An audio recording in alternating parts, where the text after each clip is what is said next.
আজ বন্ধুরা আমরা আমি আপনাদের সাথে এই ট্যারোট বিষয় নিয়ে কিছু বলতে চাই। এই ট্যারোট কার্ড কখন ইনভেন্ট হয়েছে? অর্থাৎ আজ থেকে অর্থাৎ 1425 খ্রিস্টাব্দে থেকে 1430-এর মধ্যে ইটালিতে এই ট্যারোট কার্ড প্রথম উদ্ভব হয় বলে হিস্ট্রিতে পাওয়া গেছে। এই ট্যারোট কার্ড আমরা যেমন তাস খেলি, যেমন 78টা তাস থাকে, কিন্তু সেটা খেলার জন্য না। এই ট্যারোট কার্ড কিছু সাংকেতিক চিহ্ন, কিছু শক্তি সম্পন্ন কিছু সাংকেতিক চিহ্ন, কিছু ছবি, কিছু নিউমেরোলজি অর্থাৎ নাম্বারিং, কিছু নাম্বার লেখা থাকবে। সেটাকে পড়ে যারা ট্যারোট কার্ড রিড, যারা আমার মতন কি করেছে, মাস্টার করেছে, তাদেরকে তো পড়তে হয়।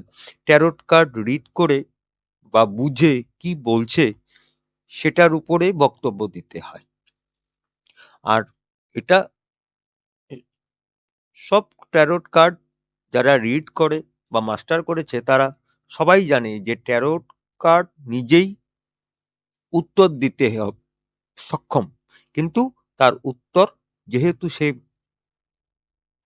অচল বস্তু কিন্তু ছবি আকারে, এই ট্যারোট কার্ড তারা ভূত, একটি মানুষ সে মহিলা হতে পারে, একটি পুরুষ হতে পারে, তার ভূত, ভবিষ্যৎ এবং বর্তমানে কি কি ঘটনা ঘটছে এবং কিভাবে সেই ঘটনার থেকে ওভারকাম করতে পারে বা আউট হতে পারে সেটাই জানতে পারে। সেটাই হলো ট্যারোট। তো রোজ দিন একটি একটি ট্যারোটের বিষয়ে, যতদিন না আসে ট্যারোট কার্ড ততদিন আপনাদের সাথে ট্যারোট কার্ড কিসের জন্য ব্যবহার হয় সেটাই আপনাদের সাথে শেয়ার করব বা এই জ্ঞানটা আদান প্রদান করব। সেই জন্য ক্রিয়েটর পেজ 1982-কে সাবস্ক্রাইব করে পাশে থাকা বেল বাটনটি অন করে রাখবেন নতুন নতুন এইরকম ইনফরমেটিভ ভিডিও পাওয়ার মতন। জয় হিন্দ, জয় ভারত।